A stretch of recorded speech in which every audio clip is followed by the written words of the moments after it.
Tonight we open a jaw that shouldn't exist, a spiral of teeth that looks less like biology and more like a weapon someone smuggled out of a machine shop.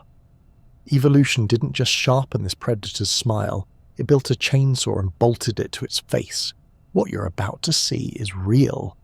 Well, as real as fossils and CT scans will let us be, yet it feels like science fiction that grew up in the dark. Before we dive into the abyss, roll call. Where in the world are you watching from? Drop your city or country below, then dim the lights, breathe slow. Picture a silent Permian sea, and imagine something ancient turning toward you, teeth first. It starts as a joke the stone is playing on your eyes. You're in a dim museum basement or a mine wall under hard yellow light, and there it is in the slab, a tight coil of triangular teeth, every cusp keen, every edge scallop. All of it wrapped into a perfect spiral like a pocket saw someone forgot to attach the handle. Not a jaw, not a skull, a whirl. Imagine an industrial design student made a fossil just to troll paleontologists, and you have the vibe. But you lean closer and see the polish along the edges, the wear facets, the microscopic scratches where something soft but not soft enough met those serrations and lost. The stone isn't joking, the stone is bragging. We found the monster backwards, not the noble silhouette of a predator. No dramatic skeleton sweeping across a gallery wall, just the business end, teeth with no face. And because nature loves a mystery, the rest of the animal was mostly cartilage, shark-style hardware that dissolves into rumour after death. Teeth are the hoarders of time. They wait, they remember. So that's what we got first. A memory with a cutting edge. For decades, these coils came out of places that now feel like a world tour of deep time. Phosphate mines in Idaho, dark veins in the Ural Mountains, stony beds in Western Australia. Imagine miners hitting a seam of glittering triangles wound like a cinnamon roll made of knives. You pack it in plaster, ship it to a museum, and somewhere a curator opens the crate, stares and mutters, "Where on earth does this go?" Answer at the time, your guess is as good as mine. Posters and papers through the whirl everywhere. On top of the snout like a unicorn's dental curse, under the chin like a throat latch, even on the back because sure, why not invent a dorsal saw? When you don't know what a thing is for, you'll see it everywhere it doesn't belong. And yet the world kept telling a truth in plain geometry. Look at how it grows. New teeth appear at the rear of the spiral, each one pushing the previous forward and inward, never shed, never tossed out like a normal shark's disposable smile. No dental recycling bin here. This is a conveyor belt with a dead end.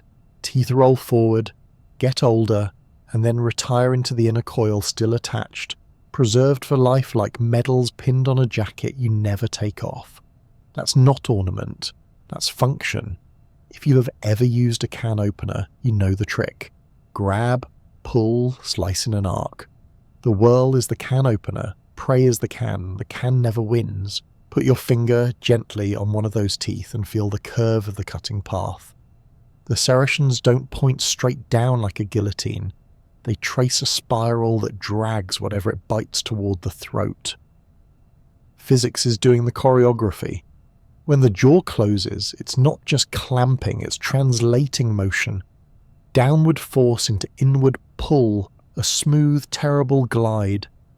That's why the teeth wear the way they do. You can read the flow in the enamel-like sheen. The way a chef can read how a knife has been used. And the sizes tell a story too. Juveniles have tight, smaller coils. Big adults show sprawling whirls with dozens upon dozens of aging teeth, stacked like paper-thin blades. Growth rings for monsters. If you're tempted to call it a buzzsaw, be my guest. It's not powered, but it's devoutly mechanical. The jaw hinges supply the energy, the spiral supplies the engineering. Think of the lower jaw like a door that never slams shut in a straight line. It closes and feeds. Every bite is a handoff. Outside to inside, freedom to doom. Somewhere in the water column, a cephalopod meets the whirl, and the next scene is all short edits. A ring carved in gelid flesh. The neat surrender of a mantle. The clean, almost polite efficiency of a tool that learned you can slice and swallow at the same time. The great comedy, dark, drier than desert bone, is that human beings tried to out-weird the fossil for more than a century and failed. All the early reconstructions, all the museum mounts with the dental spiral hung like jewellery, they were attempts to rescue sanity by making the teeth less intimate with the business of eating. If the saw sits on the snout, you can pretend it's a display, a threat, a billboard that says, "Don't mess with me." If it's on the back, maybe it's for defense or mating or, God help us, hydrodynamics. Anything but the obvious. It's a mouth. Then someone pointed a CT scanner at the right specimen, and the fossil blushed into detail. Those ghostly grey shapes blooming on the screen weren't just teeth, they were cartilage impressions of the jaw, the exact spot where the whirl anchored at the midline. Symphysis first. The upper jaw, toothless, like a smooth anvil, the lower jaw, whirl locked in at the front, a living scroll of blades. Suddenly the jokes went quiet. We weren't looking at decoration, we were looking at anatomy that made ruthless, elegant sense. The whirl had always been in the mouth because there's nowhere else in the universe it belongs. Picture the living animal. No, not the Hollywood shark with dead eyes and a soundtrack. This thing is close akin to modern ratfish. Big, sleek, a cartilaginous letter from the Permian Sea. The head is long and tapering, the mouth not enormous but decisive, muscles laced around joints that close with conviction.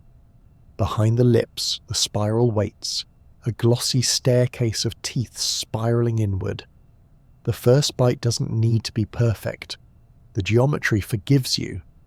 Once you have purchase, the arc does the rest, like pulling a ribbon and watching it spool, except the ribbon is meat, and the spool is inside a throat that has been practicing for millions of years.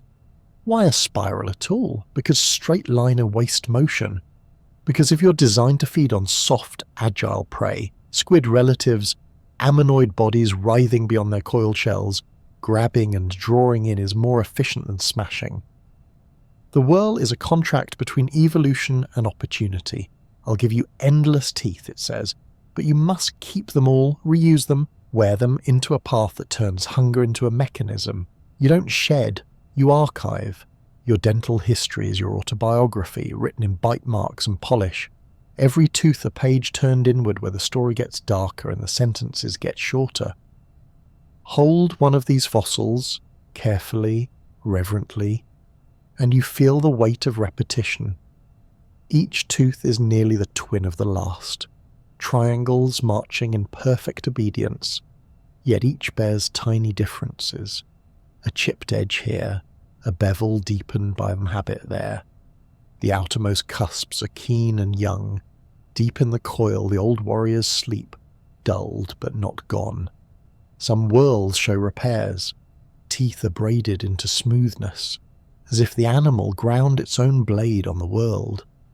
Others show flamboyantly tall cusps, a style choice nature makes when it really wants to commit to the bit. And yes, there's vanity in it if you want to see it that way. No animal evolves a display this extreme without paying for it. Every design is a compromise. Carrying your entire dental backlog in your chin is not exactly minimalist living, but the payoff must have been exquisite. Imagine hunting in dim water where silhouettes are rumours and speed is a rumour's cousin. You don't need to crush an armoured fish. You need to take hold and reel in the living sashimi. The whirl is a promise that once you're in, you're going deeper. Of course, we only learned to hear all this because technology finally kept its side of the romance. Plain eyes lied to us. CT told the truth. Those scans stitched teeth to cartilage, drew fine lines where ligaments would have lived, and threw a spotlight on the stage mechanics we'd been improvising. The fossil didn't change. We did. It's a humbling pattern in paleontology. The specimen waits centuries for us to invent the right question. And that's the spell the world casts the first time you meet it. You think you're looking at an artifact. You are.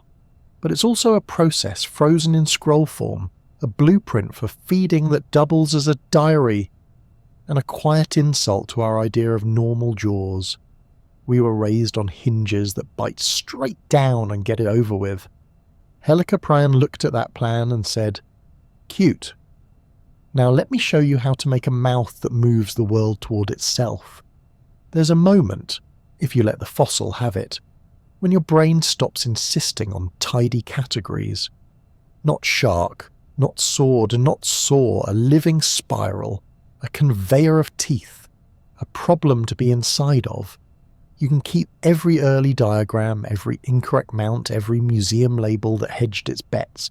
They're part of the human story this fossil tells. But the stone story is simpler, sharper, and quietly vicious. I was a jaw. I worked. And everything I touched went the only direction a spiral allows. Inward. You want to call it a shark. Your brain reaches for the nearest label with teeth and a bad reputation and slaps it on. But this isn't a shark. It's the shark's unsettling cousin who shows up at family gatherings with a stranger smile and better engineering. Same skeleton material. Cartilage. The biologically thrifty stuff that rots away and leaves museums praying for teeth. But on the family tree it sits across the split from true sharks and rays. The clan is Chondrichthyes, the cartilage people. One branch is Elasmobranchii, your jaws, your stingrays, your five-gill slit celebrities. The other is Holocephali, the ratfish and their eccentric ancestors. Helicoprion belongs over there with the holocephalans in a weirder sublineage called Eugeniodonts, the ones who looked at a row of teeth and said, "What if spiral?" Think of its modern relatives, the ratfish. Deep-water introverts with single gill covers and big honest eyes, chewing their meals with pavement-like tooth plates. Now stretch that lineage backwards in time, peel away the soft parts, turn the plates into a weaponized conveyor belt, and let the oceans of the Permian do the rest. That's the vibe. Not a shark, but close enough that if it passed you in the water, you wouldn't waste valuable seconds debating taxonomy. Here's the hardware difference that matters. Sharks usually run a hyostylic setup. The upper jaw hangs from the skull on flexible ligaments.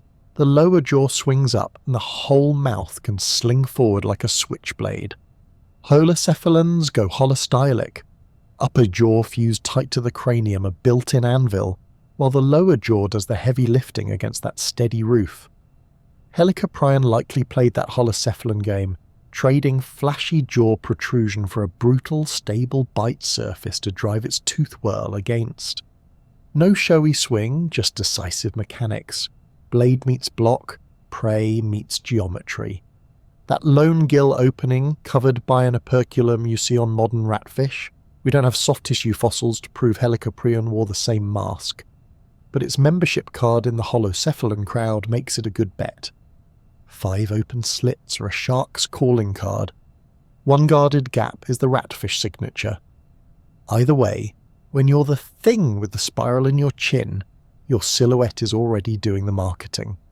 And about that spiral, calling it buzzsaw shark is great for headlines and terrible for accuracy. It wasn't a shark, and the saw didn't spin, it fed. Sharks endlessly shed teeth like party confetti. Helicoprion kept every tooth it ever made, stacking them into a forever archive that curled inward like a roll of tickets no one ever tore off. Every new tooth pushed the older ones forward and deeper into the coil, transforming the lower jaw into a pull-through slicer. Upper jaw, smooth anvil. Lower jaw, escalator of blades. Relationship status. Complicated, but lethal. The bones, well, cartilage, we wish we had are gone, so most of what we know starts with the teeth and radiates outward in cautious circles. The enamel-like enameloid shines under a microscope. The wear facets line up like a topographic map of motion. That map says the mouth didn't simply close. It translated force into inward drag. If you grew up thinking jaws go up and down, Helicoprion is the teacher that draws an arrow into the throat and writes "try again" in red ink. Geography adds its own eerie chorus. These animals haunted the global ocean of Panthalassa during the Permian, a time when future continents were still arguing inside a single supercontinent, Pangaea. Fossils turn up in Idaho limestones, the Ural stone pages, Western Australia's sun-bleached beds, proof that the buzz in the water wasn't local gossip, but a world-spanning rumour. You could be anywhere along the ancient coasts and still meet a jaw that archived its past inside itself. You want a personality profile? Picture something sleeker than a bulldog shark and more purposeful than a gentle ratfish. Big eyes likely, cartilaginous frame certainly, skin armoured with microscopic placoid denticles like fine sandpaper if it took after its cousins, though the ocean didn't keep those for us. Sensory suite tuned to the hush, pressure waves through a lateral line, maybe even the subtle whisper of electrical fields like other cartilaginous fish. We can't prove every detail, but if your entire family can feel the heartbeat of a buried flounder, odds are you can hear a squid's panic from a body length away. The diet tells on the lineage too. Sharks, with their flexible jaws, often specialise in snapping and tearing or crunching armour. Holocephalans tend toward grinding plate teeth built for shellfish. Helicoprion splits the difference like a lawyer finding a loophole. A holocephalan that slices soft-bodied prey with the commitment of a surgeon and the bedside manner of a blender. It's the clever cousin who didn't get the shark's jaw sling tricks but still found a way to ruin the local calamari population. Taxonomic housekeeping can feel like semantics until it changes the movie in your head. If you think shark, you imagine a torpedo with steak knives. If you think holocephalan, you see a precision instrument, upper jaw bolted to the skull, lower jaw converting muscle into guided violence. The tooth whirl isn't a decorative wheel, it's the lower jaw's crown jewel mounted mid-line like a winch that only pulls one direction. Even the growth strategy fits the holocephalan script. Instead of tossing teeth overboard like a messy shark, Helicoprion invested. Teeth weren't disposable, they were retirement accounts, rolled inward and kept on the books. The inner coils are a ledger of seasons and meals, a biological audit that says, "We plan long-term here." A shark's mouth is a quick-change theatre. Helicoprion's mouth is an archive with a revolving door that never stops revolving. And yes, the nickname will outlive every correction, because buzzsaw shark sounds like late-night cable, and accuracy rarely wins against a good title. But when the camera pushes in and the narration drops to a whisper, say the quiet part loud, not a shark. A holocephalan eugenudunt, closer to the ratfish you've never seen than the great white you've seen too much. Same ancient blueprint, different architectural choices. One went for flexibility and flair, the other welded the roof, perfected the blade and let the spiral do the talking. So the next time you see that fossil coil under glass and feel your brain mutter shark, let it finish the sentence. But not really. Then swap the picture. Keep the menace. Trade the swagger for certainty. Imagine a creature whose upper jaw is the law and whose lower jaw is the enforcement. Imagine a lineage that took the cartilage kit and assembled something stricter, stranger, and, if you're a soft-bodied cephalopod, exactly the last face you'll ever meet. Jaws, as you know them, are blunt instruments. 2 bars, 1 hinge, a meet-in-the-middle crunch that says job done. This one laughs at that simplicity. This one is a machine disguised as anatomy.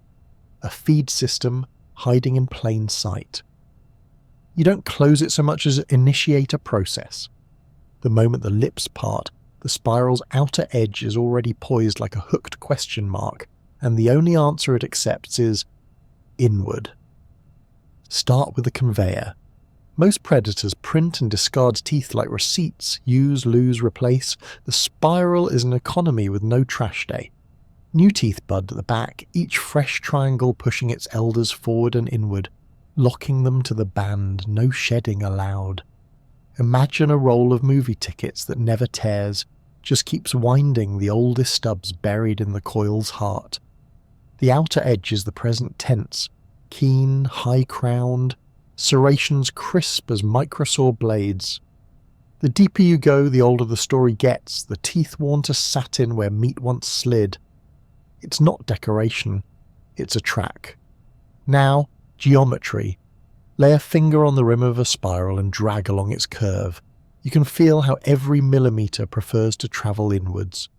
The animal's lower jaw swings on its hinge like any respectable jaw, but because the biting edge is a spiral and not a straight line, the motion is translated. Downward becomes down and in. That's the quiet magic. The first contact is a snag. The second is a pull. By the third, you're cargo. If you've ever used a can opener, the old manual kind where the gear advances a blade around the lid, you know the dance. The mouth doesn't chop, it feeds. Picture the bite sequence in unforgiving slow motion. A soft-bodied cephalopod hangs in the dim water, mantled muscles rippling, a life of dart and hover. The predator closes the distance with the steady confidence of something that's never once doubted its engineering. Lips open, the upper jaw, fused and smooth like a polished anvil, presents itself as the stage. The lower jaw rises. First touch. The outer cusp nicks mantle skin. Serrations find purchase as if designed exactly for this elasticity, which they are. There's a tiny shock, a reflexive recoil from the prey.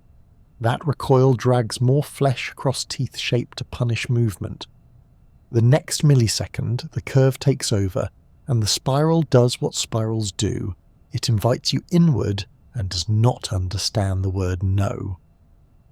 Muscle does the heavy lifting, thick adductors squeezing the jaw shut with unromantic power, but the cleverness is all in leverage. Mechanical advantage climbs as the jaw closes. The tooth edge sweeps not straight up but along that inward path, turning shear into draw. The upper jaw's smooth pad is the counterface. Flesh meets anvil and blade, and the blade is travelling on a track set by math older than bones. The teeth themselves are little essays on the job. Triangular crowns with keel-like ridges, serrations crisp enough to leave microscopic striations, tips pitched to initiate a cut with minimal slip. On polished fossil edges you can see the story of motion, scratches angled toward the throat, not perpendicular to the edge, as if every bite took a signature the same way, a practiced hand repeating the same stroke. High-crowned outer teeth wear fast. As they dull, newer teeth arrive from the back, always a fresh row, always the same pattern. A self-honing mandolin that never needs a sharpening stone because replacement is built into growth. The prey has options, ink cloud, jetting burst, frantic coil, but the spiral's built for bad decisions made under pressure. Pull harder to get away and you feed yourself deeper onto the curve. Go slack and the jaw closes anyway, guiding you in like a conveyor into a packing line. There's no soaring motion from the predates, not really. The soaring is implied by the path the edge forces your body to take. If the animal shakes its head or flexes its neck, and why wouldn't it? Those motions only make the spiral's grip more intimate. Serrations scoring tidy rings in the mantle, strips of muscle yielding like ribbons from a gift you didn't want. Shells complicate the picture, but not enough to save anyone. Coiled ammonoids present a tough frame with a soft heart.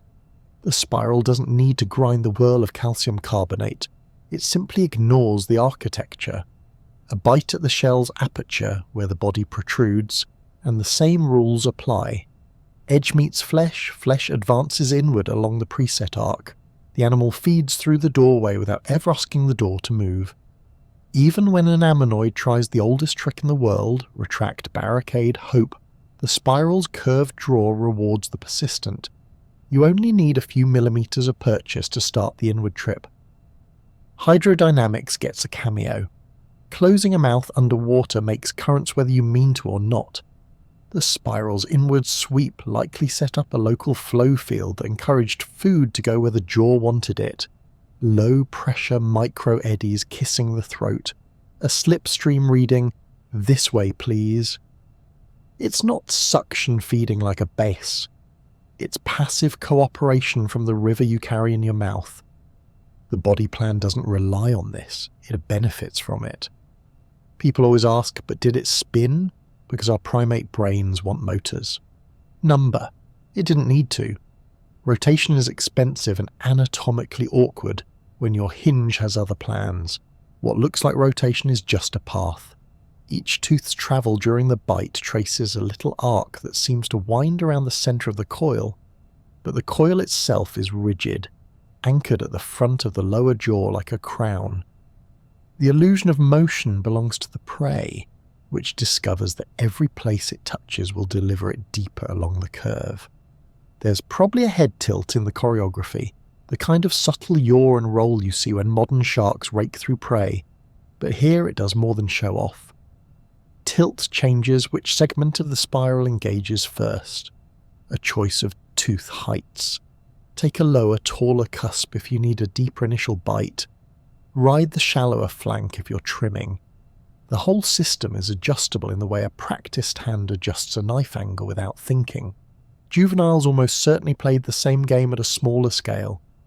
Their whirls are tight, the cusps petite, the arcs short, perfect for cutting small fish, thin-mantled squids, anything bite-sized enough to be handled with the training wheels on. As the coil grows, the outer teeth lengthen, and the path to the throat stretches, so the draw becomes more dramatic and the system tolerates bigger, slipperier meals. Ontogeny here isn't just growing bigger parts, it's refining the machine. The upper jaw's roll looks passive at first glance, no batteries included, no teeth, but that anvil surface is half the plot. Try slicing rope against nothing. Now try against a cutting block. One works. A fused rigid palato quadrate turns muscle into a predictable clamp, a platform that doesn't wobble when the spiral does its work. Add in ligaments you'll never see in the fossil, and you can almost feel the spring of the joint, the way a bite resets with the kind of elastic memory that makes repetitive motion efficient instead of exhausting. You could call it cruel, you could call it elegant. Evolution doesn't care what you call it. It cares about budgets and returns, and the spiral is a wallet-friendly miracle. Teeth are expensive to make, but if you never throw them away, you're getting compound interest. Wear turns dangerous into smooth, smooth turns into structure. Structure becomes the inner coil's backbone. Meanwhile, the edge where it matters is always young. If you're hunting for analogies, your mind will wander to modern oddities. The cookie cutter shark's ring bite, saw sharks tasseling prey with a rostral blade. But those are parallel poems with different meters. The spiral isn't about removing perfect cylinders of flesh or stunning with a club. It's about capture by curvature, about the physics of a path that punishes retreat and rewards the predator's single-minded motion. The cookie cutter leaves a circle and swims away. The spiral leaves a trail that points exactly where dinner went.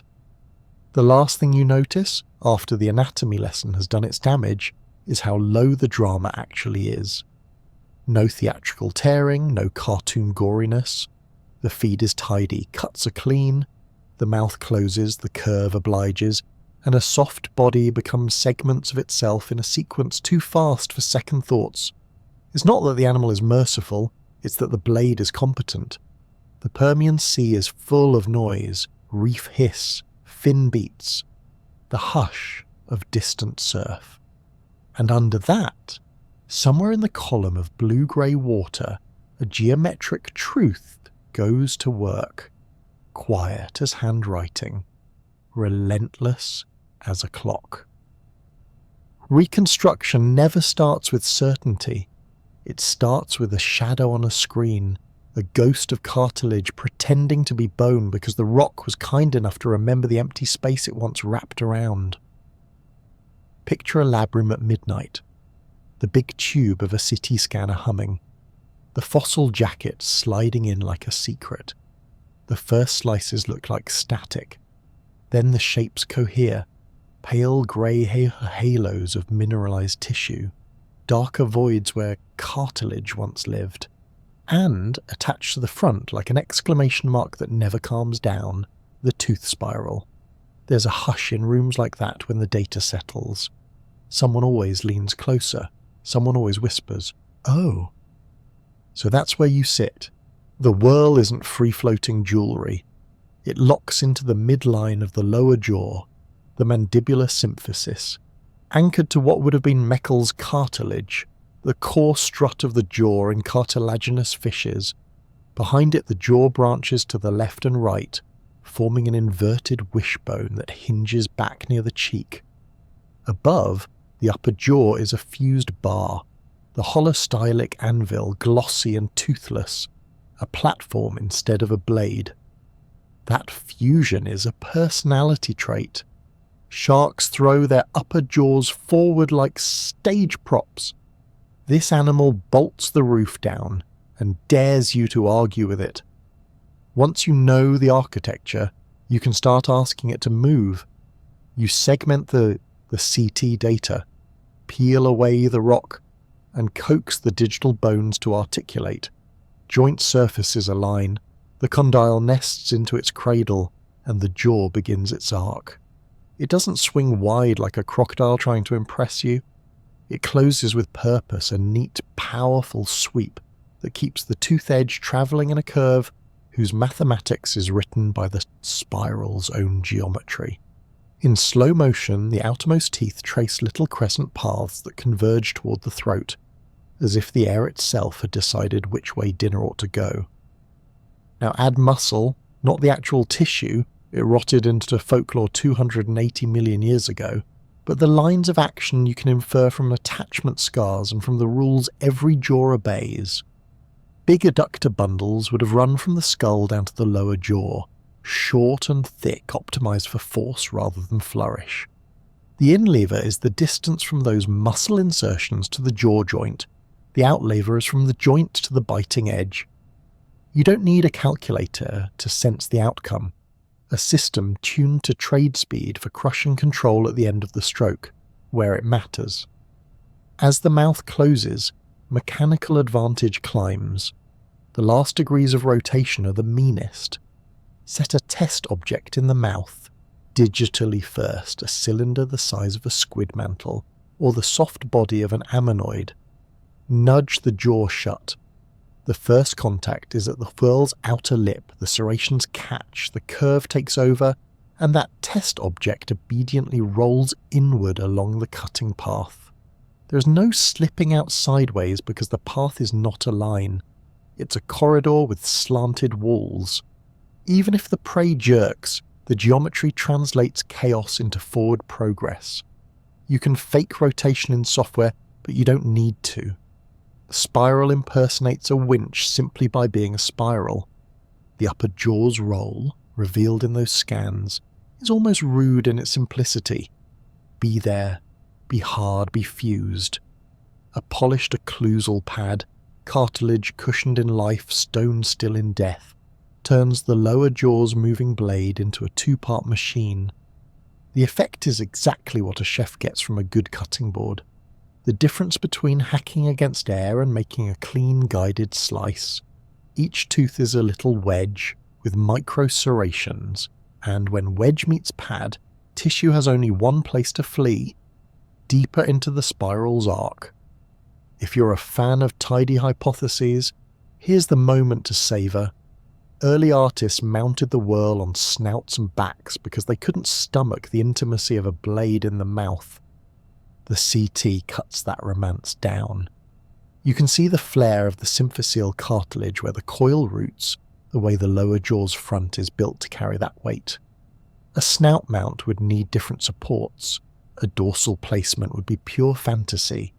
The fossil isn't vague about this, it's specific. Almost smug. There's a small, delicious question about the soft margins of the lips, those curtains that make or ruin feeding strategies. We don't have them. But the wear patterns on the teeth point to a mouth that kept food on the rail, scratches angled toward the back, polishing that grows from the outer edge inward, as if the living lips and surrounding cartilage formed a gentle funnel. A living ratfish has fleshy covers and an operculum over the gill opening. If this animal wore similar soft anatomy, and the family ties say it probably did, those tissues would have fashioned a tidy vestibule. Not suction feeding, but suction's polite cousin. Flow, guided by architecture. Move from the lab back to the water and slow the scene until you can hear the math. The predator approaches, head slightly pitched so the world's freshest teeth are the first to audition. The upper jaw steadies, lower jaw pivots. The initial nip is shallow by design, deep bites waste leverage. The serrations snag. The curve converts downward force into inward travel, and the second contact line engages farther back on the spiral, older teeth, duller but broader, now working as a guide rail. It is a relay.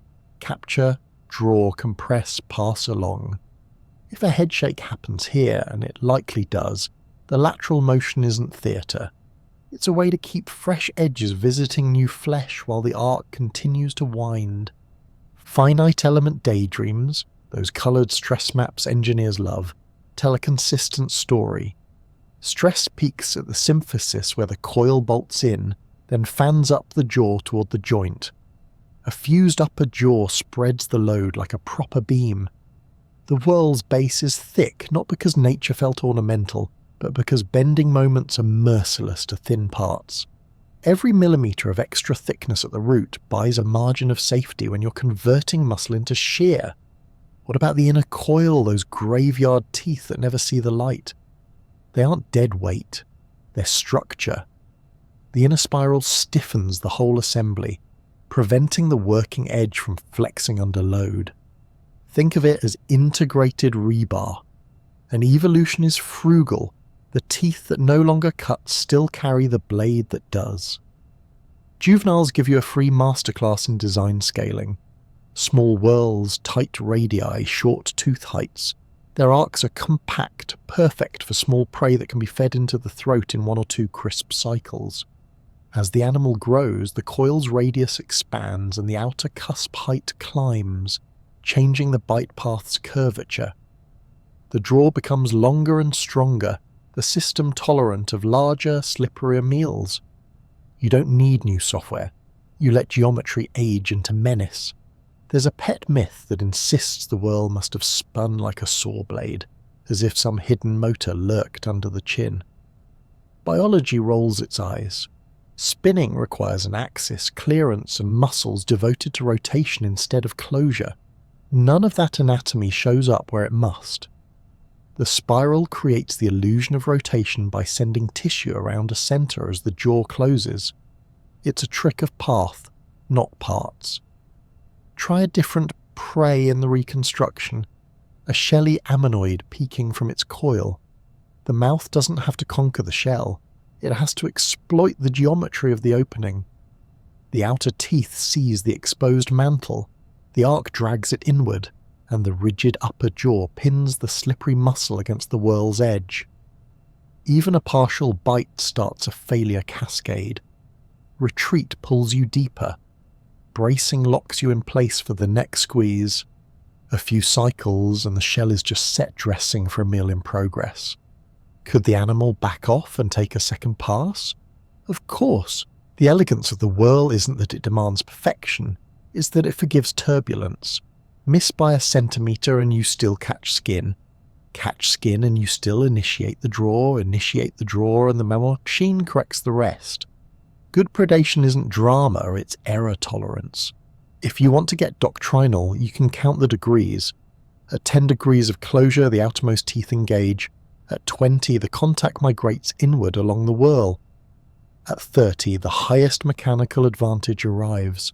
The adductors hit their stride, and the throat is already accepting what the spiral decided 30 milliseconds ago. Somewhere between those numbers, ink explodes from a panicking cephalopod, and for a single beautiful heartbeat, the water blooms like a bruise.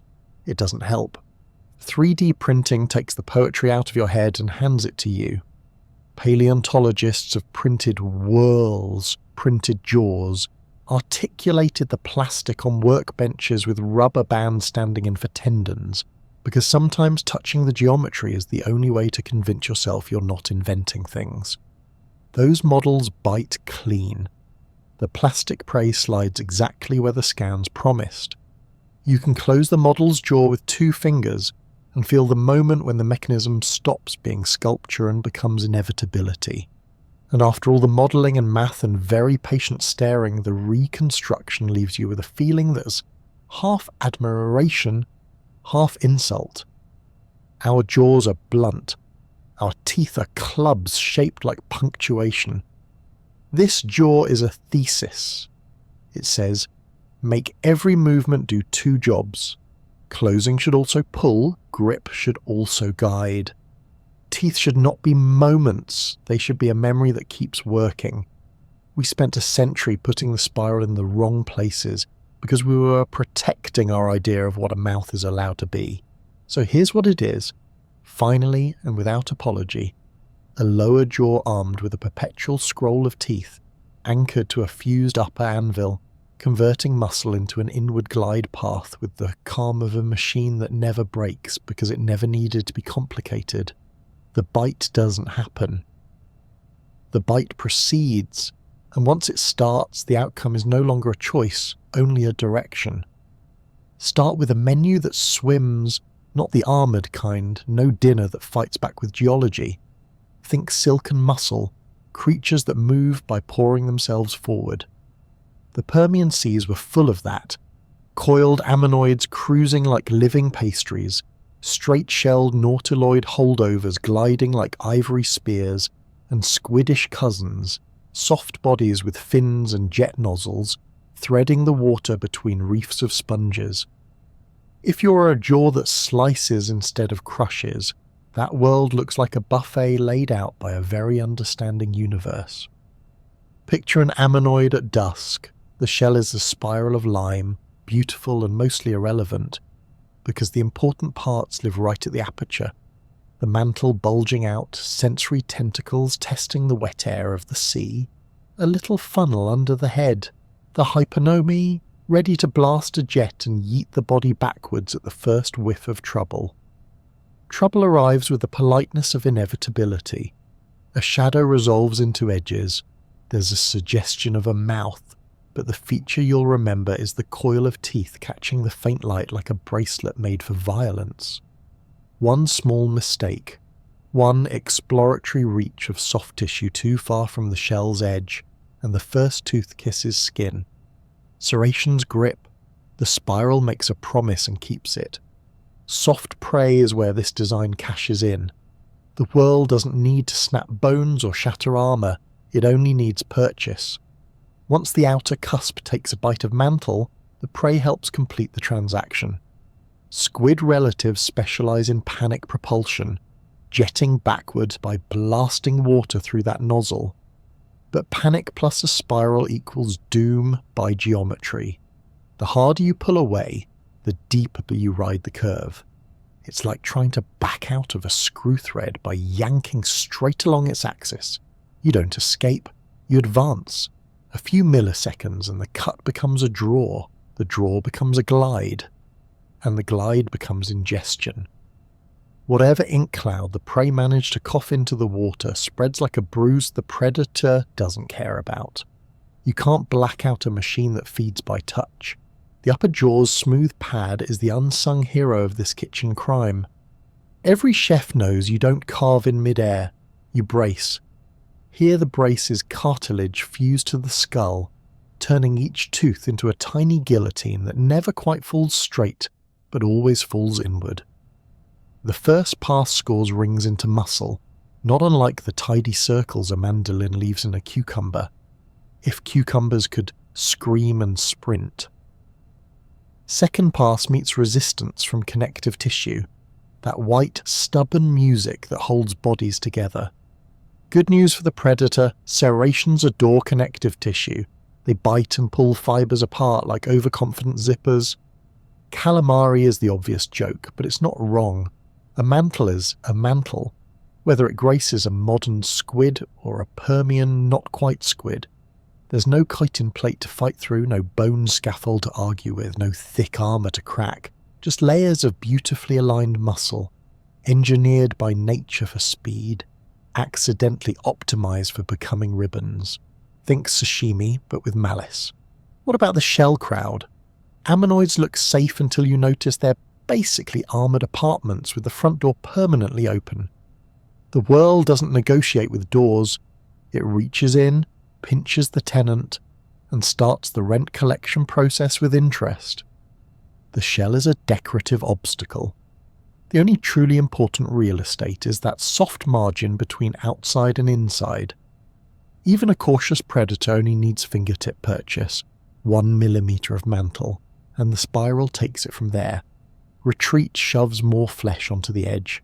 Bracing stiffens the prey into a better cutting board. Either way, dinner advances exactly 1 spiral's worth per bite cycle. Evidence, you ask? Because you're the responsible one in the room. Stomach contents fossilise when the universe is feeling generous. With Helicoprion, the universe mostly wasn't. But the wear on the teeth is the testimony you can read under a microscope. Polish where flesh slid, fine scratches angled toward the throat instead of across the edge, little chips at the outer cusp tips where first contact is most violent. Combine that with a toothless upper jaw, no crushing plates, no pavement dentition, and the diet picture tightens. This is not a crab eater. This is not a shell cracker. This is a specialist in soft, mobile protein with just enough patience to ignore the furniture while it steals the homeowner. There's a size story in the menu too. Juveniles with tight little whirls weren't taking on circus tent ammonoids. Their world is bite-sized fish and noodle-thin cephalopods, things you can feed into a short arc with a couple of neat compressions. As the spiral adds teeth and the outer crown stretch taller, the edge travels a longer, meaner path on each bite. Now larger cephalopods and beefier ammonoid mantles move from aspirational to routine. The restaurant upgrades with the jaw. Every feeding strategy leaves a signature in its victim, even if the predator's name isn't signed. Paleontologists find ammonoid shells with strange localized damage near apertures, nicks, gouges, scars that look like somebody kept trying to eat the resident and occasionally succeeded. Can we stamp those bites a Helicoprion did this? Not cleanly. The Permian had other biters, some with their own metalhead ideas about dental architecture. But if you stage the scene in your head, the spiral whirl is the simplest answer that fits. A tool perfectly tuned to punish any soft spillover beyond the shell lip. Even where the shell shows nothing, the owner might have simply stopped showing up, emptied like a jar by a thief with the right tool. The ecology around this menu hums with consequences. Prey breeds faster under fear. Ammonoids were champions of resilience, exploding into new shapes and suture patterns across ages, like evolution's doodle pad. Were there increasingly complex sutures, those Brock stitches where shell walls met, about withstanding pressure at depth, or did they also shrug off the occasional squeeze from something with a nasty bite? Opinions diverge. But you don't need a courtroom-level proof to know that being peeled out of your home by a spiral makes stay close to the door a good idea for a lineage. Hunting doesn't have to be cinematic to be effective, but indulge the movie for a minute. Low light.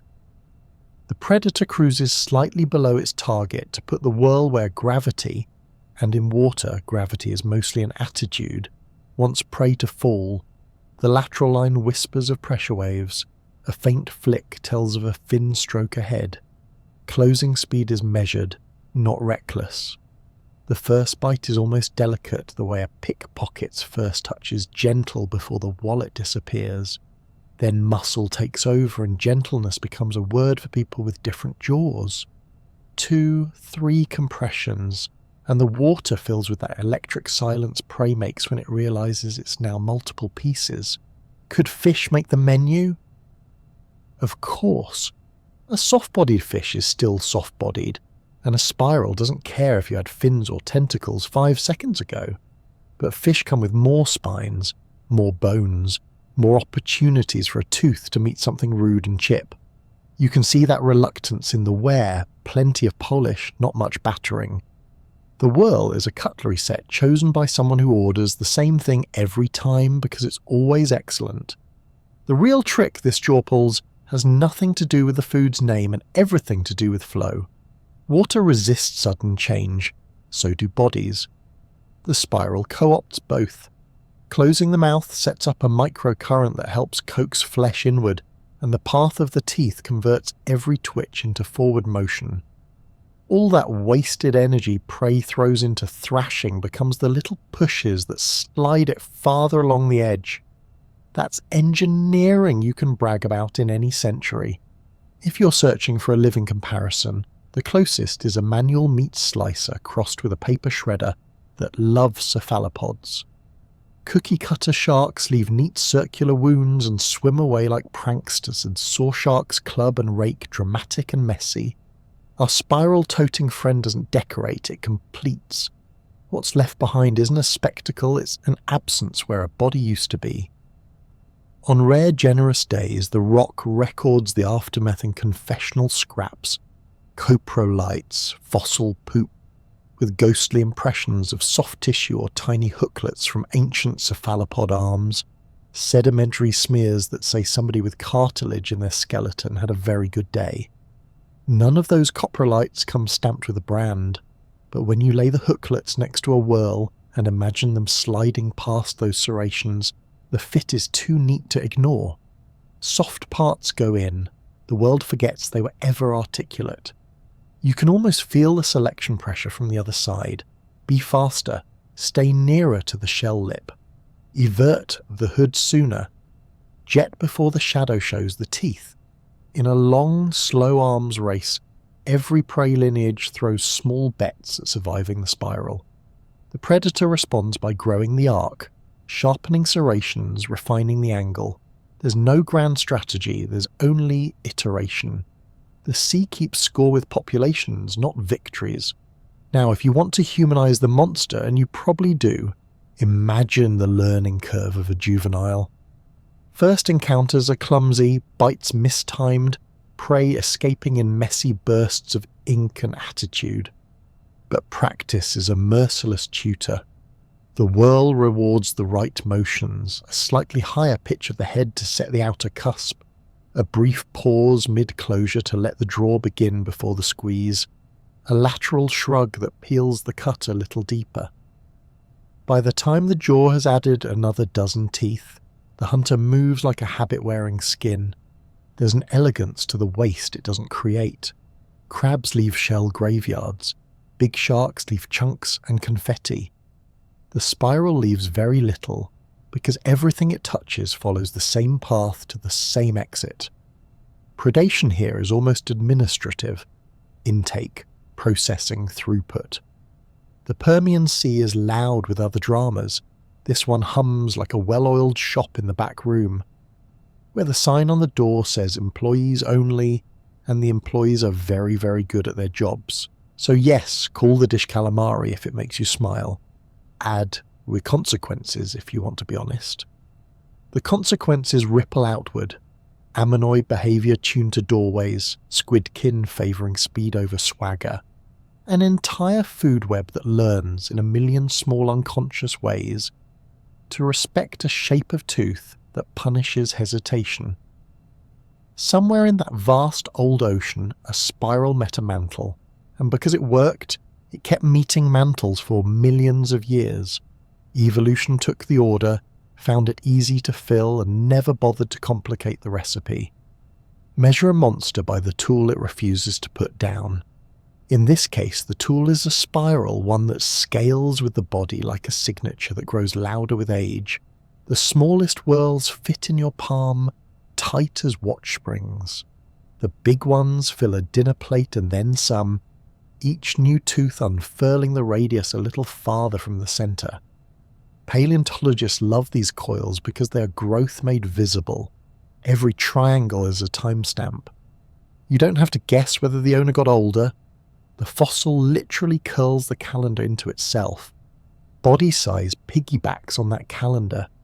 No complete skeletons, no problem. You take the diameter of the whorl, you compare it to the preserved jaw cartilage where we're lucky enough to have it, you run the ratios through models based on living cartilaginous fish, and out pops a range. Conservative estimates land this hunter at a few meters long, even on a bad day. The biggest whorls imply bodies stretching past 4, 5, 6 meters and flirting with 7. Long, lean water knives carrying a power tool in the mouth. The range annoys people who crave a single number. Nature doesn't care. It gives you a curve and invites you to live with it. Mass is quieter but meaner.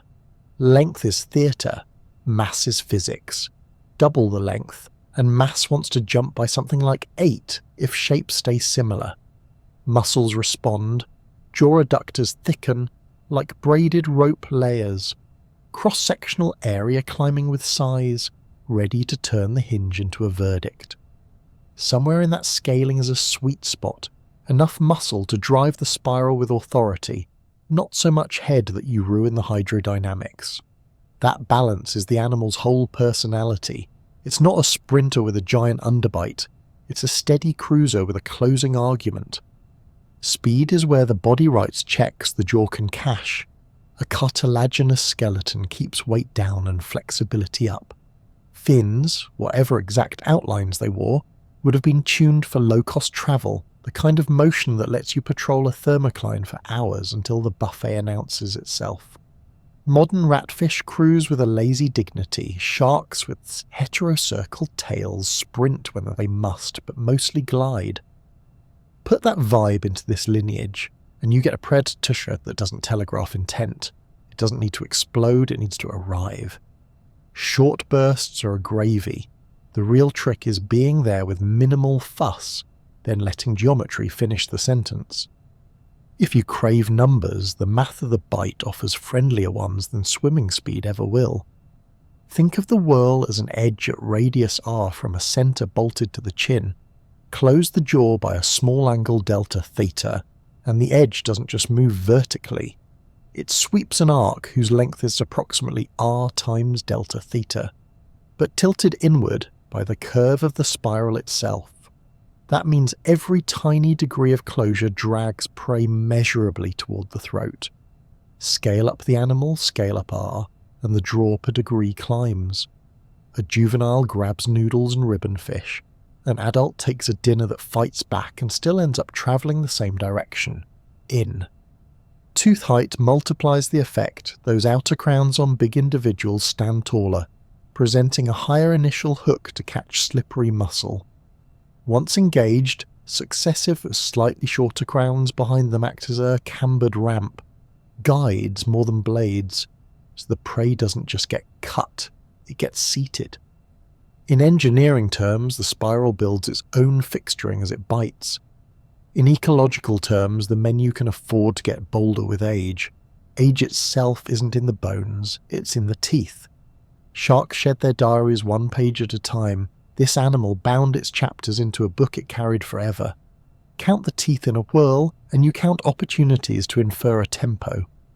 If living relatives add a tooth on some steady schedule, say weeks, not hours, you start to see a life in increments.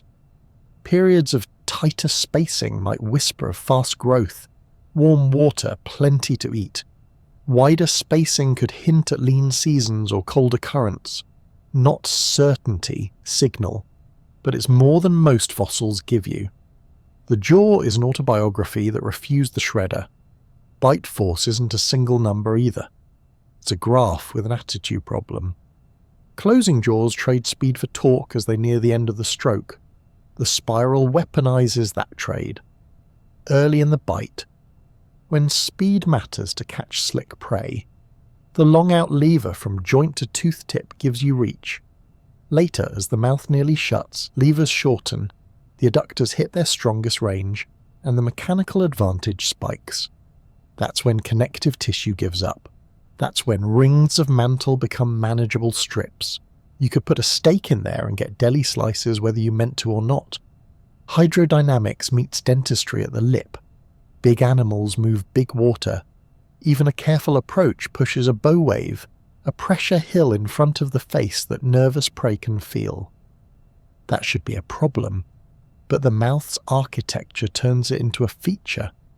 As the jaw closes and the spiral draws inward, a little low-pressure lane develops along the palate, a micro-flow that effectively escorts food to the back.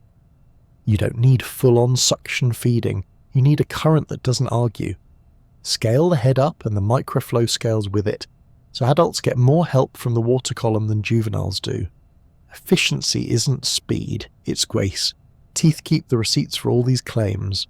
Under a microscope, outer crowns on big whorls show polished zones that are longer and more continuous than on juveniles, as if larger animals spent more time in the steady sliding phase of the bite, and less in the frantic catching phase. Tiny edge chips cluster on the youngest, tallest cusps, the first contact soldiers in every encounter, while deeper in teeth wear like rails, smoothed, thickened, now more structural than slicey. The inner coil turn into scaffolding, stiffening the whole device's size, and with it, bite loads rise. Evolution didn't waste them, it reassigned them. Speed again, but now the nervous kind. How fast is the bite cycle?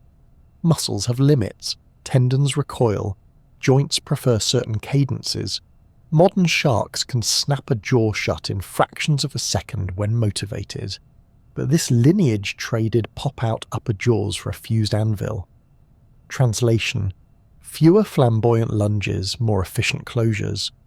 The cadence you'd feel if you could hold the skull and let it bite your gloved hand, would be a confident tack, tack, tack. Each tack a complete capture to draw to reset sequence. Bigger heads mean longer arcs per degree, but slightly slower angular speed. The net is a bite that feels slower and hits harder, like moving from scissors to a paper cutter. Ontogeny, the biography of change from hatchling to heavy, is written in diet too. Small coils mean small arcs. The animal eats what fits the geometry. Larval fish. Little squid. Wafer-thin things you can park against that upper palate and process in two motions. Grow the radius, and a new world opens, thicker mantles, heavier fish, ammonoids with more attitude. That shift, repeated across a population, spreads predation pressure like a tax bracket. Juveniles nibble the nursery, adults audit the grown-ups. Metabolism sets the tempo for everything and hides behind the curtain while doing it. Cartilaginous fishes are efficient. No heavy bones to lug, buoyancy cheats courtesy of oil-rich livers. In a Permian sea with oxygen levels and temperatures wobbling through geological moods, efficiency is survival. A big animal can cruise farther on the same fuel, and the math of swimming says longer bodies pay less drag per kilogram to go the same speed. The jaw's design leans into that economy. If you can turn a small, well-timed closure into a meal with minimal thrashing, you keep the caloric ledger in the black. You want drama? Consider the failure modes. What happens when something goes wrong? When the outer crown snaps, when a tooth chips deep, when prey rams bone into the edge. The world's redundancy is the answer. Lose the freshest cusp and the next one is already cued. Chip a serration and you've got 20 more a millimetre away. The system tolerates damage like a well-designed machine tolerates dust. Growth will replace the injured edge in due course, rolling a new triangle into the present tense.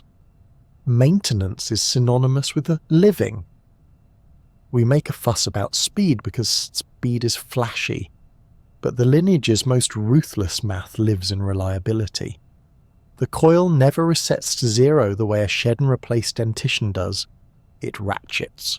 Every meal slightly modifies the tool that will take the next meal, smoothing rails, thickening bases, honing the working lip by attrition and addition at once. Big animals don't just have scaled-up whorls, They have experienced worlds shaped by thousands of interactions. The tool improves by being used. It's hard not to admire that, even if you're on the menu. And then there's simple geometry as destiny. Take two animals with the same bite angle. The one with the larger radius draws prey farther per degree. If both close to the same final gate, the big one moves dinner a greater absolute distance with identical effort. That's not just convenience, it's ecological leverage. It turns borderline meals into sure things. It lets you be lazier without being hungry. It forgives bad approaches. In a world where mistakes get you killed or just tired enough to fail tomorrow, forgiving geometry is a superpower. Put it all together and you get a portrait that refuses to blur. Long-bodied cruisers, moderate burst speed, low drama approaches, a bite that starts nimble and ends with torque, a spiral that scales from neat trick to inevitability as the radius grows. The numbers we can't measure sit politely off stage, but the math we can see is centre front, glittering under the lights. It says bigger coils aren't just bigger. They are longer draw distances, higher initial hooks, stiffer rails, thicker bases, stronger muscles to drive them, and a life lived at a cadence where each closure is a precise, repeatable act. You can almost hear it in the water, a measured arrival, a small intake of sea, a hinge completing its arc, and then nothing but the soft arithmetic of something becoming less than whole. Before the world learned how to end, it learned how to hum. A single super ocean, Panthalassa, wrapped a supercontinent that baked under red suns and dust winds, while along its coasts the sea traded whispers between sponge reefs and shoals of delicate shells. In that humming blue, this animal wrote its career in teeth. Picture the scene in wide shot, long, lean bodies cutting quiet lanes through water that smells of limestone and salt. Their lower jaws fitted with a spiral that never stops telling time. There's no rush. The Permian is generous for now. Squidkin flicker like candle flames. Ammonites cruise like clockwork candy. Every turn of the jaw is a small private harvest, and the ocean forgets quickly. You think a planet glued into one giant landmass would make a boring ocean. It didn't. Coasts bent into crescents that funneled monsoons. Inland deserts blew their dust out to sea, feeding blooms. Cold water sank with salt and drifted dark across the abyss. Shallow shelves glittered with life that built stone out of breath. The reefs were not the coral cathedrals you know. These were sponge cities, microbial fortresses, stromatolite neighbourhoods, carbonate workshops stacked with brachiopods, crinoids, bryozoans, all of them rehearsing the same quiet miracle. Turn light and chemistry into architecture. Our spiral-jawed hunter patrolled the margins where the architecture thinned and the soft things wandered. It felt like forever. In the record it's only millions of years, and we measure it with the coil itself because the rest of the skeleton didn't bother to fossilize. The track of its presence turns up from Idaho's shelf seas to the Urals and out toward Australia, a scatter of toothed spirals like breadcrumbs across a map of drowned continents. The range sits in the cool half of the Permian's first act, those early to middle chapters when the ocean still kept its promises, and then, gradually, the trail thins. By the time the Permian's middle years harden into rock, the worlds are already a rumour with edges. The spiral's heyday belonged to the Artinskian and Roadian moments. After that, the ocean's experiments drifted on without it. You can almost sense the pressure change before the barometer falls. Subtle tilts in climate, currents that don't return calls, oxygen thinned in certain basins, the kind of quiet, systemic unease that turns a feast into a test. In the late Middle Permian, a different drumbeat rattles the shelves. Volcanism lighting a sky and ocean away, chemistry losing patience. Whole guilds of shallow marine builders begin to fade. Some reefs go hoarse. It isn't the famous ending yet. That one's still sharpening its knives. But it's a rehearsal that kills. The Capitanian crisis takes a bow and exits, and the survivors pretend it was a one-off. It wasn't. Meanwhile, the Spiral and its kin keep their appointments. Day to day is still jets of ink and clean slices, growth rings added tooth by tooth. You have to remember how long ordinary can last even when a trapdoor is being built under your feet. The great super ocean cycles its deep breath. The shelves go on minting shells, predators write their stories in polished enamel. Somewhere in that middle distance, though, the cast is changing. Other cartilaginous crews, cousins with different jaw philosophies, learn to shrug off leaner times. Some will make it far past the curtain, others will leave their strange dental blueprints on museum shelves and nothing else. Then the ceiling opens. The basalt provinces of Siberia erupt like a bad idea that refuses to end, and the planet goes through several versions of too much at once. Too much heat, too much acid in the rain, too much carbon in the air, too little oxygen in the sea. Anoxia blooms like bruises across the shelves. Some basins go sulfidic and mortal. The sponge cities go silent. The carbonate economy crashes. Food webs come apart like poorly tied knots. The event that names the boundary, sharp enough in some cores to look like a single breath held and never released, fells most of what the ocean has been rehearsing for hundreds of millions of years. It is the loudest no Earth has ever said to biology. Our spiral-jawed specialist doesn't stand on that exact line. By the time the last and worst act arrives, its fossils are already ghosts of earlier chapters. The sea can erase you two ways, quickly in a bad century or slowly, by drift and attrition and the reshuffling of rules. The buzzsaw mouth belonged to a stable problem, soft prey in reliable water. When the problem changes, tools that were perfect become opinions.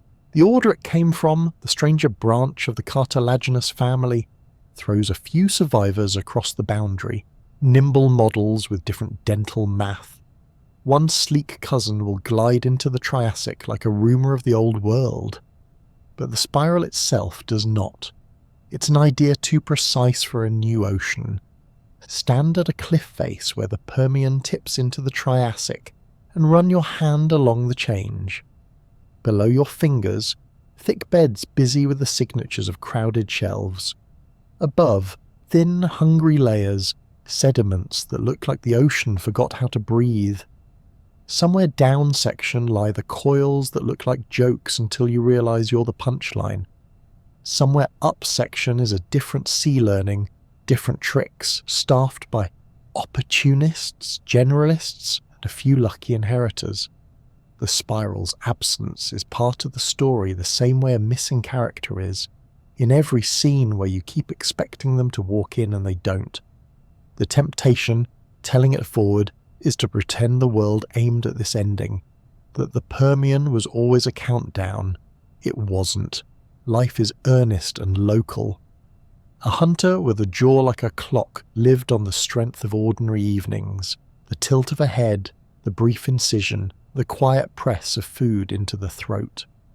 The world ended far away at first in pressure and chemistry and heat budgets we can only summarise. By the time the knife reached this water, the spiral had mostly stepped off stage, leaving its relatives to face the furnace. Those relatives, the Chimaera line, the understated holocephalans, would thread the needle and keep going conservative jaws in a hot new world. The Gordiera experiment did its job and then became a lesson. If you want a last look, don't ask the rock for drama, ask it for inventory. The specimens cluster in certain formations, thick as census records for a while, then fewer, then gone. The final frames are quiet. A polished edge here, a coil with the newest teeth still keen and the old buried deep. An animal that never knew the word apocalypse, because animals don't. They know gape and muscle and the curve that turns hunger into a machine. The world that made that curve useful went away. Another arrived. The ocean did what it always does, forgot the specifics and kept the tune. If you only met the spiral, you'd think the story ends there. A single, perfect horror perfected by time. But the Ocean's Weapons Lab didn't stop at one blueprint. It built a whole department around the idea of teeth where jaws meet, and then ran variations until the funding, geology, climate, oxygen dried up.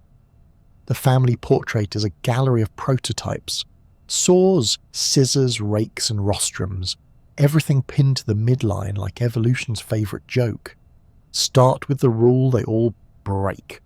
Most fish arrange their teeth in neat rows along the margin of the jaw, then replace them like cheap tiles. These didn't.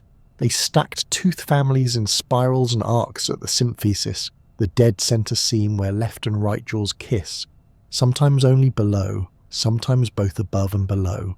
Their upper jaw wasn't a fling, it was often bolted to the skull like a vice, a holostylic grip that turned the lower jaw into the moving part of a two-tool machine.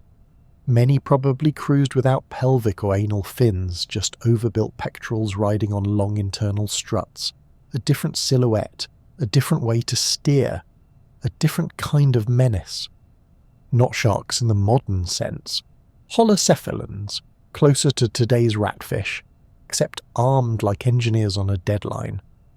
If Helicoprion is the mouth as conveyor belt, Edestus is the mouth as shears. Imagine two opposing midline blades, one in the lower jaw, one in the upper, curving out like scimitars that never learned restraint. Each blade is a serial stack of teeth that grows at the back and ejects the elders out front, so the cutting edge is always fresh and the old teeth go tumbling off like spent rounds. In X-rays and CT reconstructions, the arcs face each other across the gape, a setup made for long slicing contacts rather than quick snaps. Picture the bite, the jaws close, edges pass, flesh parts, less chomp, more drawing cut, across a fear-shaped grin. Function has been debated for a century. Too convex? Too weird? But modern analyses of whorls and wear patterns keep returning to the same thesis. Sustained slicing with upper and lower occlusal curves tuned to meet along an inward path, a scissor that files its own blades as it ages. Elsewhere in the lab, someone tried minimalism and accidentally built a spear. Ornithoprion carried a lower jaw that kept going, a hyper-elongated mandibular rostrum sheathed in a beak of fused dermal rods, the tooth action compressed toward the tip like punctuation at the end of a too-long sentence. The upper jaw was reduced, maybe even partially fused to the brain case. The result looks like a Chimaera cosplay that went feral. A forward-thrusting lower spear, teeth clustered where geometry demanded, and skeletal tweaks that hint the whole head was redesigned around that lance. What did it do with it? Ambush and pin, perhaps? Fix the prey on the rostrum and let the symphyseal dentition write the final line. You want endurance, athletes. Fidenia is the quiet survivor in a loud family. While many of its cousins checked out before the planet's worst mass extinction sent the lights flickering, Fidenia shows up again in the early Triassic, a rumour of the old bazaar still cruising a traumatised sea. That alone tells you something about flexibility, body plan, feeding, habitat, because getting through the end-Permian bottleneck wasn't about having the flashiest jaw. It was about tolerances, energy budgets, and luck measured in oxygen. Fidenia carried the tooth world tradition forward, a modest torch in a storm, living proof that this whole symphyseal experiment wasn't just a one-note stunt. File under, bigger isn't necessarily wrong, but it is easy to exaggerate. Parahelica prion. Its whirl fragments are huge, broadswords masquerading as teeth.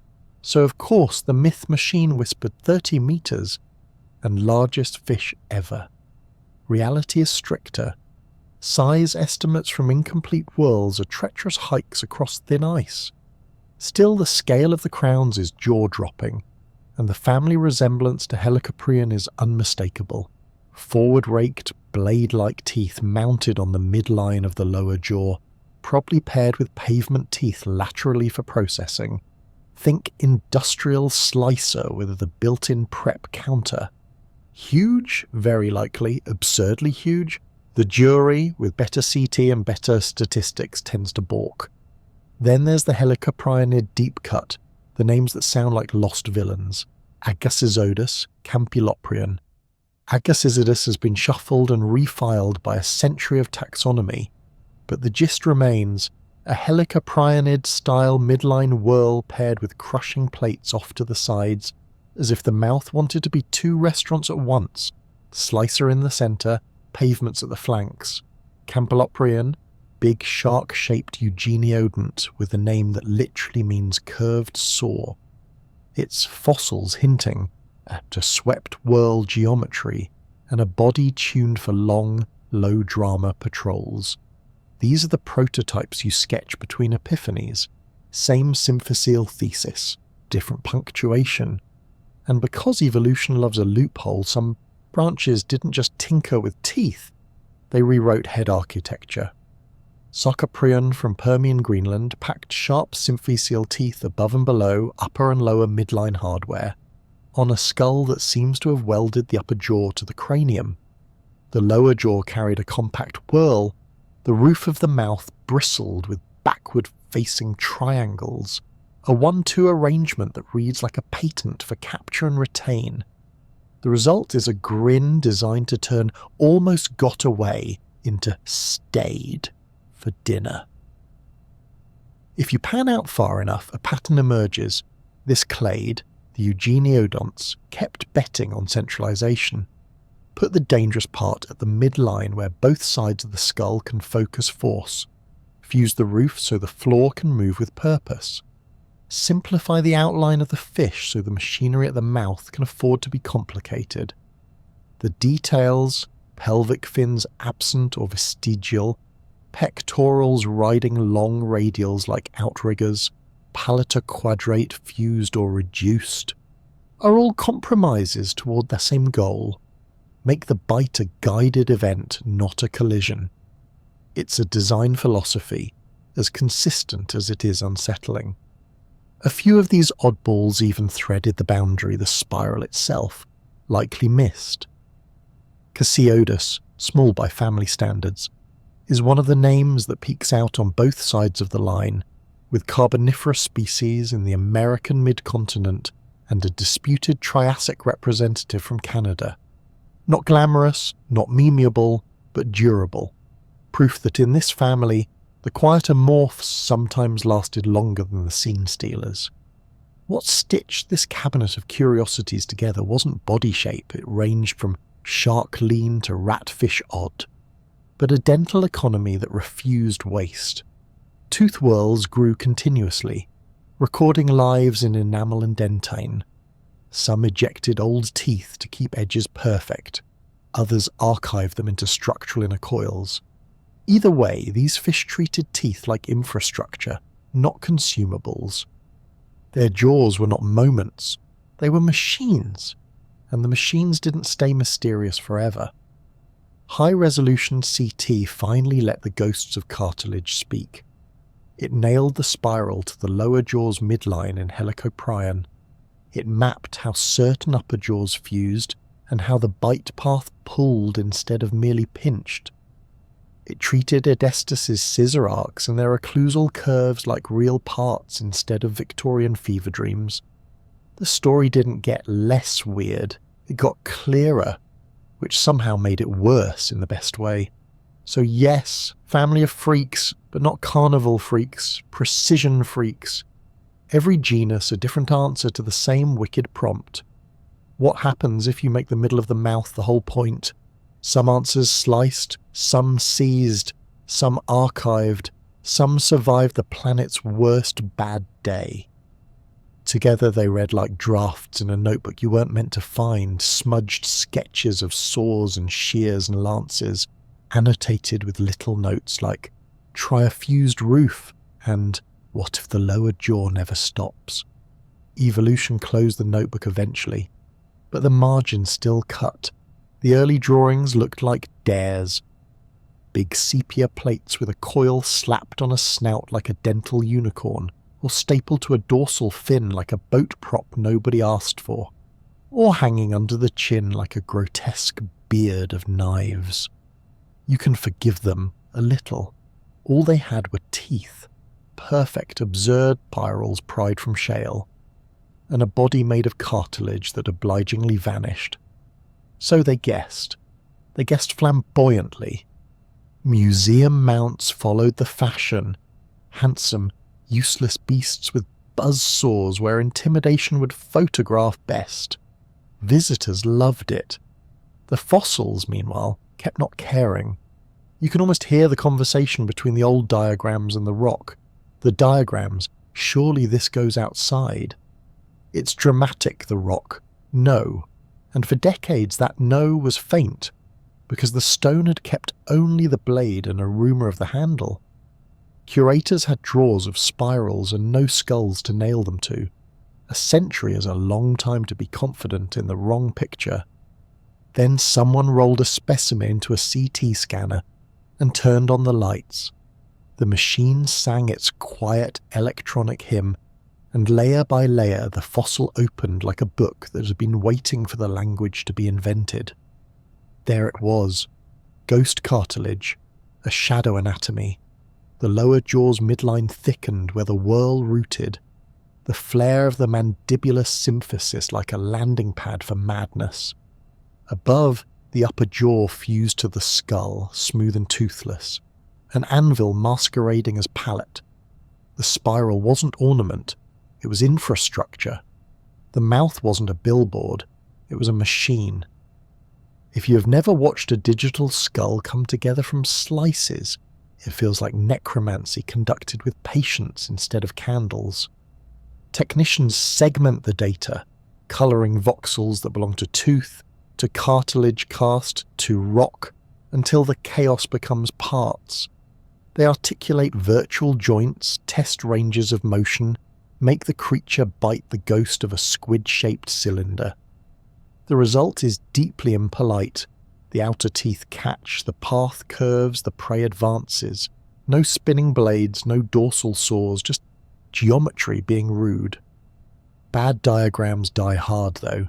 They live in guidebooks and on the internet's stubborn back pages, immortal memes in a sensible age. To kill them for real, you need not just scans, but mechanics. That's where the cold data goes from descriptive to prosecutorial. Engineers throw finite element meshes over the jaw and ask it where it hurts. Stress lights up at the symphysis where the whorl sits, then tracks back to the joint and into the fused upper skull.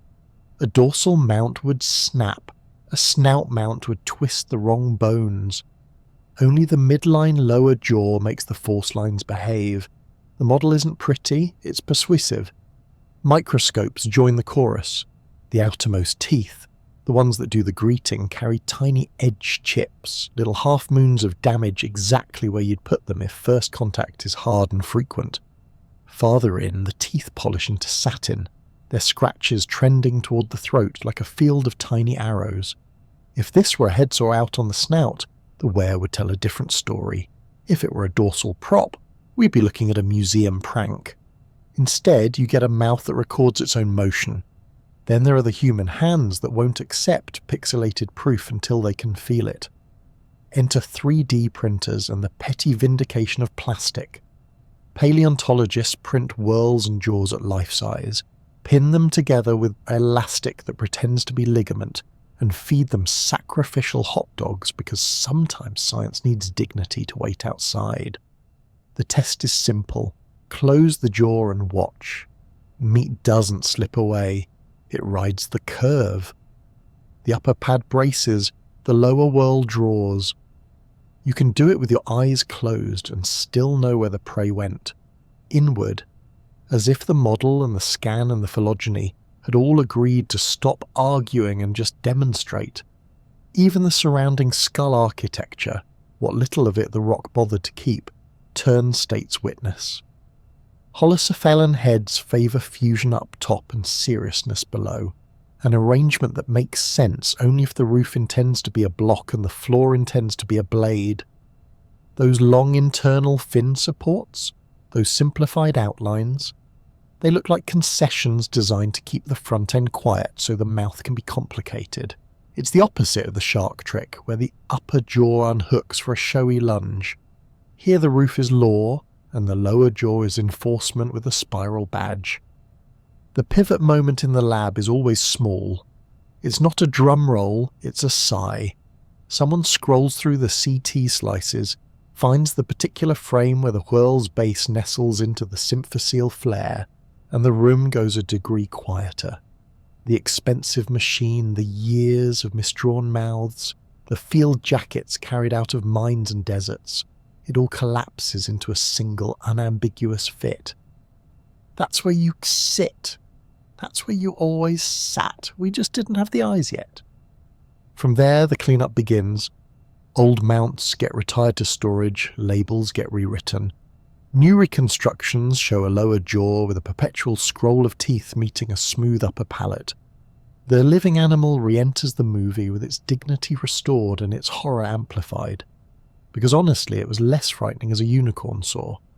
As a proper mouth, it's efficient in a way that makes your own teeth feel medieval. The cold data doesn't stop at placement, it rewrites behaviour in the margins. Those where patterns and stress maps imply head posture during a strike.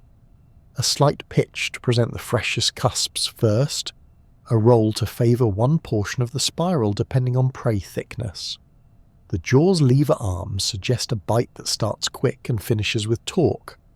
Exactly the cadence you choose for soft-bodied prey that needs capturing before it needs processing. The fused roof is a cutting board in waiting. The lower whirl is a perpetual mandolin that grows its own blade. There's a pettiness to the satisfaction of getting this right after a century of handsome wrong. But there's also humility. Fossils are not puzzles we solve, they are facts we eventually learn how to read.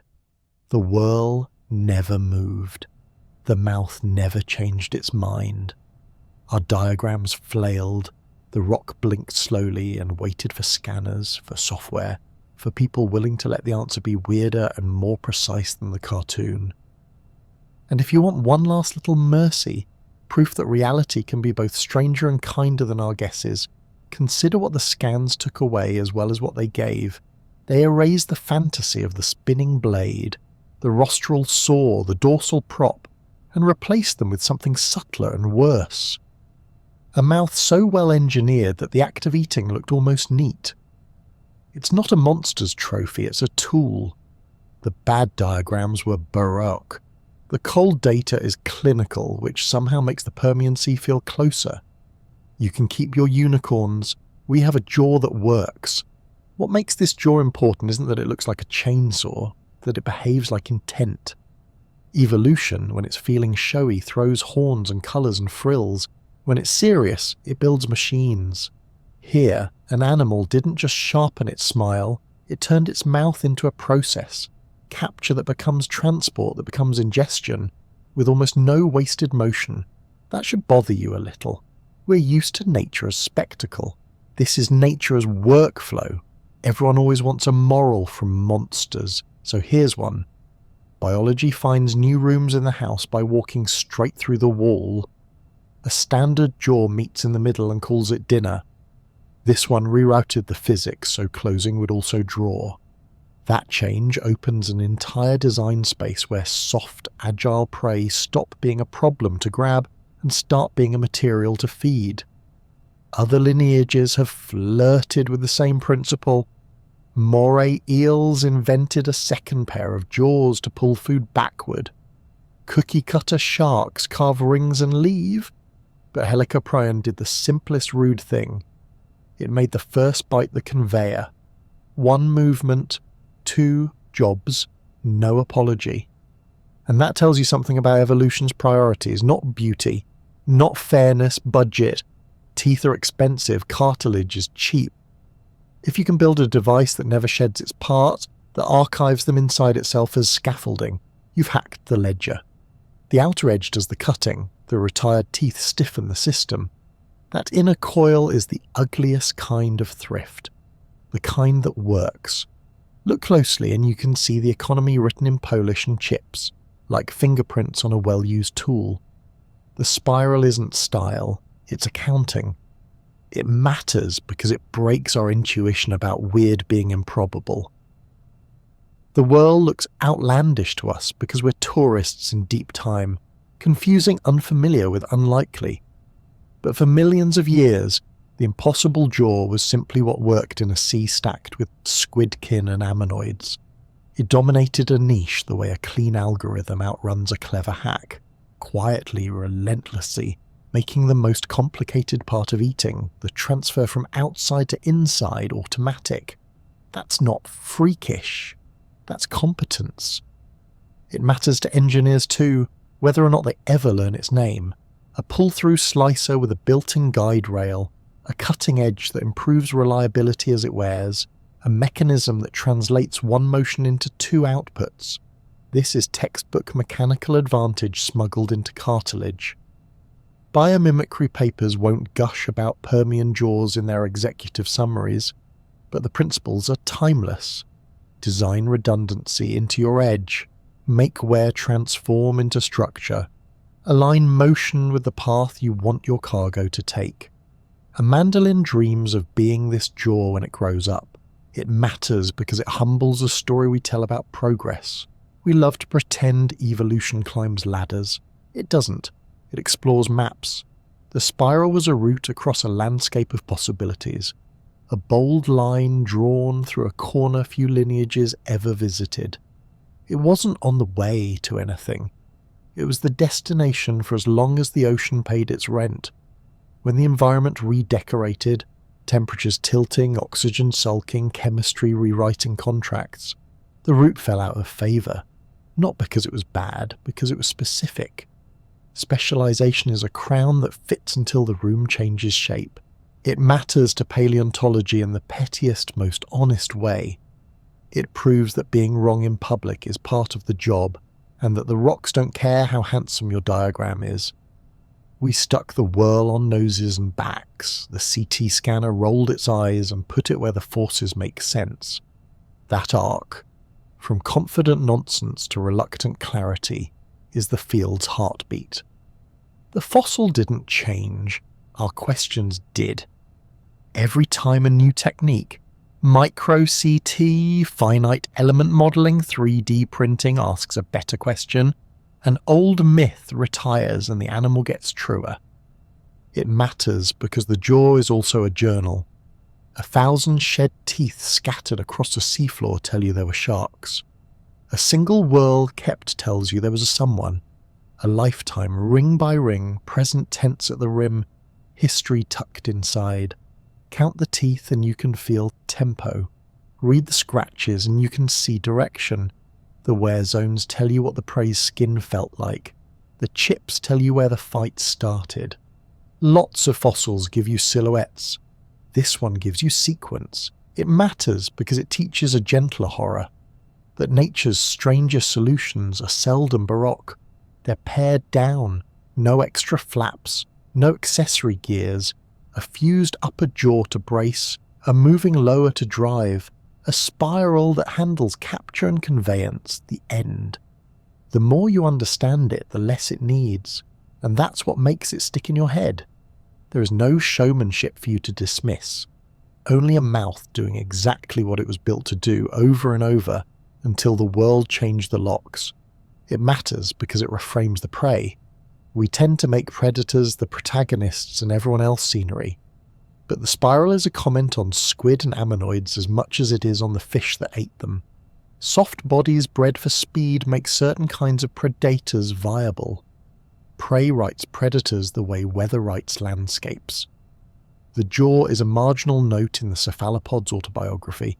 Your sprint is admirable. My curve is patient. It matters because it punctures the cozy myth that normal is some eternal baseline and monsters are deviations. The Permian normal wore a scroll of teeth in its chin and navigated sponge cities where our coral kingdoms don't even recognize the zoning laws. Normal is local, normal is temporary. The only enduring law is that weirdness works as long as the ledger balances. A chainsaw in the mouth balanced beautifully until it didn't. It matters for language. Buzzsaw shark is sticky and wrong. Eugenodont holocephalon with a symphyseal tooth whorl is accurate and repellent to dinner guests. Names are traps. They shape what you think you know. This jaw is a reminder to mistrust nicknames that make you feel informed. The real thing is usually quieter and more interesting than the meme. It matters for aesthetics too, the way it needles that part of your brain that files spirals under mathematics, not flesh.